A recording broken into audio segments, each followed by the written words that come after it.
तो यह निश्चित है कि अब युद्ध यूक्रेन और रूस के बीच तक सीमित नहीं रहने वाला, इसका विस्तार होने वाला है। दुनिया के 55 देशों में चलने वाले एक बड़े शोध संस्थान रैंड कॉर्पोरेशन ने रिपोर्ट को प्रकाशित किया है कि व्लादिमीर पुतिन नाटो से सीधे टकराव की तैयारी कर चुके हैं।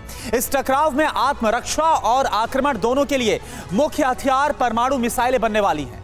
यूरोप में नाटो देशों के सैन्य ठिकाने रूस के टारगेट पर हैं। रूस ऐसा क्यों करने वाला है और रूस की रणनीति क्या है, इस रिपोर्ट में आप देखिए।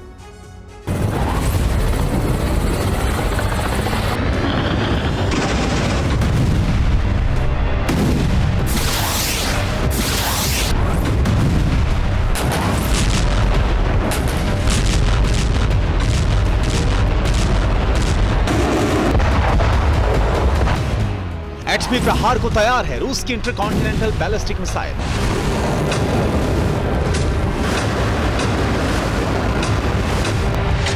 यूरोप में नाटो देशों के सैन्य बेस टारगेट पर लॉक कर दिए गए हैं।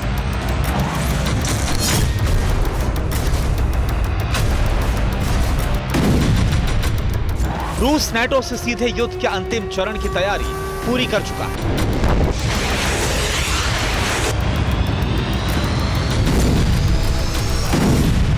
रूस को यह कदम क्यों उठाना पड़ रहा है?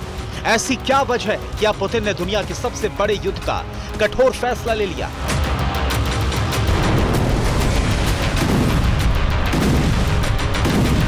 क्योंकि पुतिन के अखंड रूस का पहला अभिन्न हिस्सा यानी क्रीमिया धड़क रहा।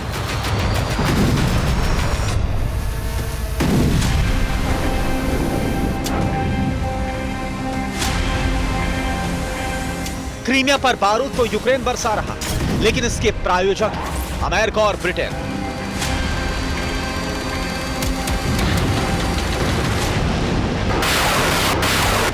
रूस के विदेश मंत्रालय की प्रवक्ता मारिया जखरोवा ने घोषणा कर दी है कि क्रीमिया के दोषियों को दंड दिया जाना तय है।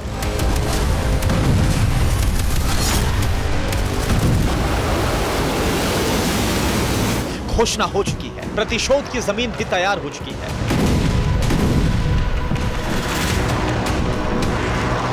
लेकिन रूस ने क्रीमिया का प्रतिशोध लेने के लिए नाटो से सीधे टकराव का जोखिम नहीं उठाया, बल्कि इसके कुछ और कारण भी हैं।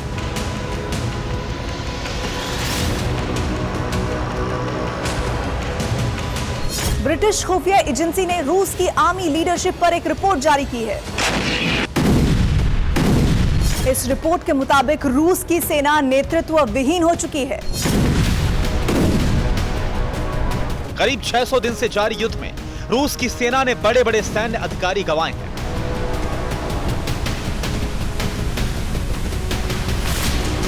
पुतिन की वॉर मशीनरी चलाने वाले बड़े बड़े जनरल युद्ध में मारे जा चुके हैं।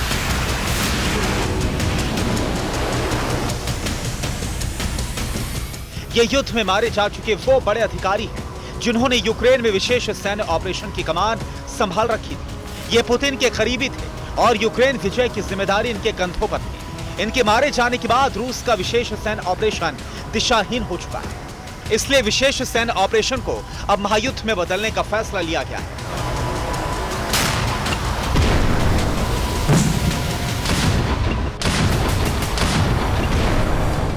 युद्ध को यूक्रेन की जमीन से रूस की जमीन तक लाने वाले दो देश अमेरिका और ब्रिटेन ही हैं, और इसलिए पुतिन ने अब नाटो से सीधे युद्ध की तैयारी कर ली है।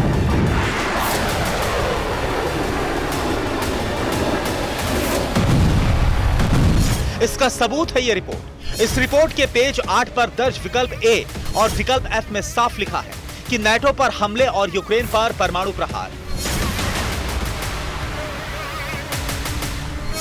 इस रिपोर्ट में लिखा गया है कि रूस 3 तरह के हालात में परमाणु हमला करेगा।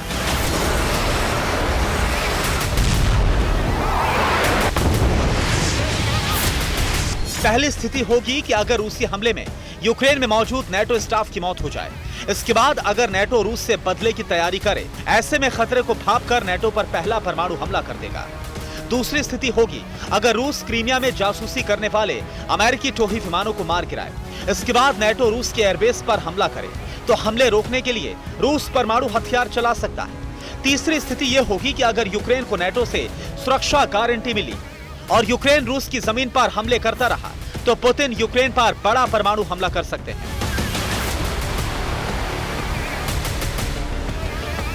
पुतिन ने परमाणु हमले के टारगेट भी तय कर लिए।